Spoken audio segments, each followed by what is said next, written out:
Ya,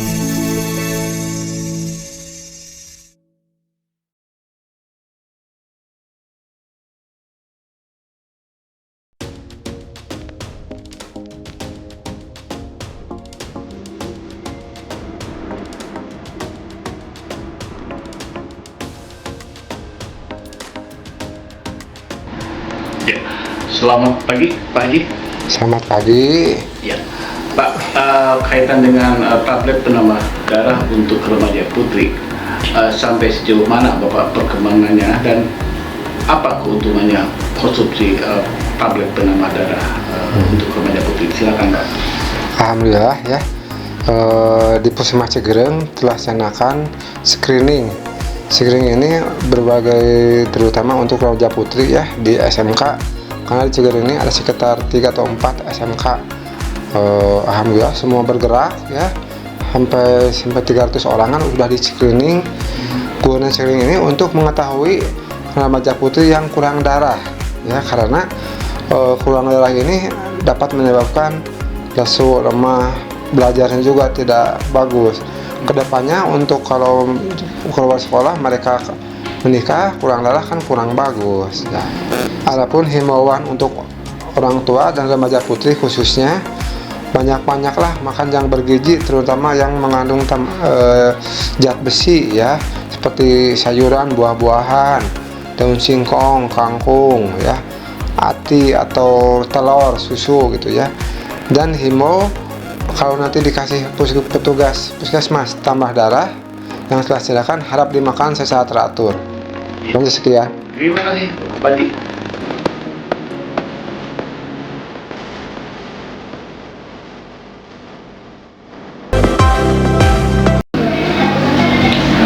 Ya, Ibu, selamat pagi.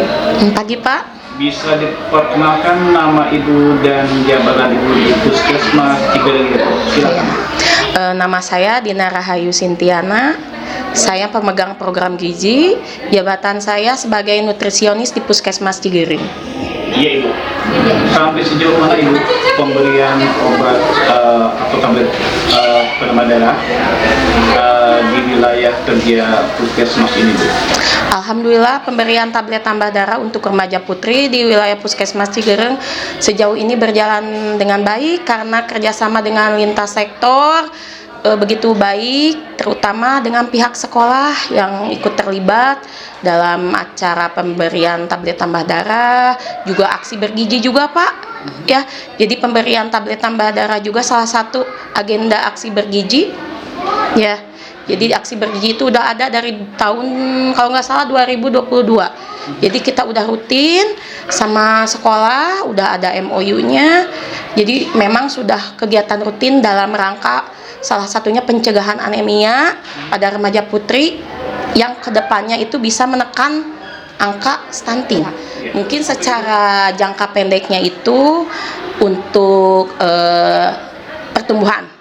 Ya, jadi untuk kecerdasan, pertumbuhan otak, pertumbuhan fisik itu secara jangka pendeknya ya Pak ya, dan juga daya tahan tubuh. Tapi untuk jangka panjangnya itu bisa mencegah angka stunting, karena memang stunting itu memang harus dicegah dari sebelum menjadi ibu hamil, yaitu dari remaja.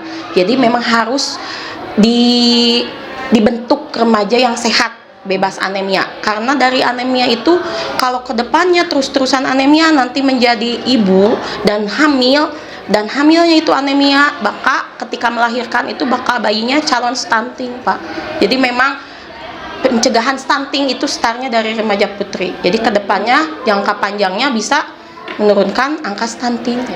Kalau secara kegiatan animonya bagus, cuma memang secara konsumsinya memang agak kurang Pak. Jadi kita itu ada target konsumsi tablet tambah darah tuh sekitar 75-80%. Nah, Cigereng itu baru nyampe 68%-an. Ya, jadi konsumsinya masih sedikit. Jadi masih ada anak-anak siswi yang takut, yang katanya ada efek negatifnya, mual, muntah, terus ada yang katanya nggak bisa nelen obat gitu, macam-macam. Ada juga yang lupa, beda alasannya.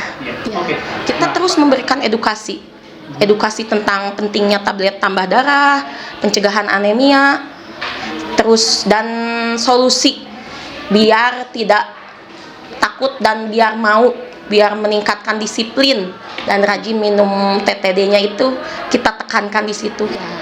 Sekitar 2.500-an, 2.545. Itu terbagi SMP SMA? Iya, SMP ada 6 sekolah, SMA ada 6 sekolah.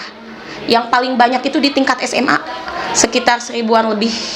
Kita terbanyak dari SMA itu, penyumbang terbanyak sasaran tuh SMK Negeri 1. Ada kebetulan tadi kita sudah periksa 90 siswi, 22 anemia. Jadi sekitar 24%-nya di SMK Negeri 1. Kita tadi sekitar jam 9-an kita periksa 90. Akibat dari apa? Faktor Iya. ekonomi atau apa? Ya, tadi kita wawancara, kebetulan yang anemia itu, coba nak, kira-kira asupan makannya di rumah kayak gimana? Apakah suka protein hewani enggak? Ternyata memang jarang makan protein hewani. Terus anak-anak itu banyak minum teh. Minum apa, Bu? Minum teh. Teh. Iya, jadi mau si anak-anak rajin makan bergizi yang mengandung protein hewani, tapi selama minum teh itu kurang terserap maksimal zat besinya. Iya, teh itu faktor penghambat, salah satu faktor penghambat penyerapan zat besi dari teh. Teh itu Teh, kopi, iya, teh, kopi, susu juga. Tapi susu itu bisa dikonsumsi dengan ada jarak. Tapi kalau teh kopi itu, kalau selama dia minum tablet tambah darah, diusahakan jangan minum teh sama kopi. Ya, protein hewani dan tinggi zat besi. Kalau boleh saya tahu, angka anemia yang Ibu maksud tadi, Ibu ya, taraf kehidupannya seperti apa? Wah, itu mah berbagai macam golongan ekonomi. Jadi pasti kita menyangka anak yang anemia tuh pasti yang ekonominya menengah ke bawah, tapi ternyata tidak, Pak. Ya, di Al-Mutakin juga dari 100 orang, kurang lebih 100 orang yang diperiksa, ada 6 yang anemia. Ternyata menengah ke atas juga. Selama orang tuanya mungkin kurang perhatian terhadap pola makan anak, bisa termasuk kayak contohnya di Al-Mutakin kan anak-anaknya memang udah terjamin makan siang udah bagus, bergizi, dan juga insya Allah mungkin ya orang tuanya berada, insya Allah protein hewani kebeli, tapi si anaknya suka minum ya enteh kopi itu teh ya. Apalagi sekarang menjamur kan ya, Pak, kafe kopi, anak-anak remaja yang sering nongkrong di sana. Nah itu ya. Himbauannya yang pertama untuk orang tua, tolong perhatikan setiap anak-anak ibu, bapak yang dimakan itu apa aja, jajannya apa aja, perhatikan. Harus care apa yang anak-anak ibu makan, minum itu harus care ya. Jadi ditanya. Berapa persen, Bu, angka remaja putri yang terkena anemia di wilayah kerja Puskesmas Cigurun? Silakan, Bu. Tahun 2023 yang anemia itu remaja putri sekitar 50%-an. Tapi alhamdulillah sekarang menurun trennya.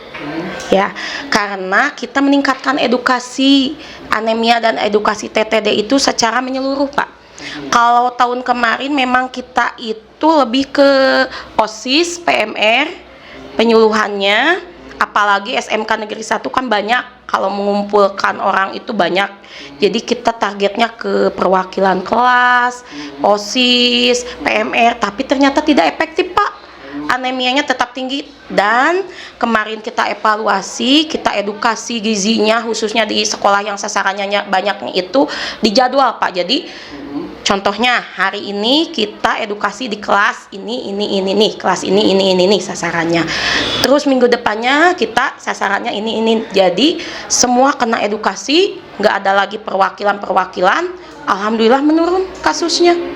Seperti itu. Penurunannya berapa persen itu dari 2003? 20%-an. Sekarang kita sementara ini belum 100% kita screening anemia, tapi saya lihat sudah ada tren penurunan ke sekitar 20%-an. 2023 50%-an. dan sekarang 20% berarti menurun 30%. 30%. Iya. Oke. Terima kasih Bu. Ya, sama-sama.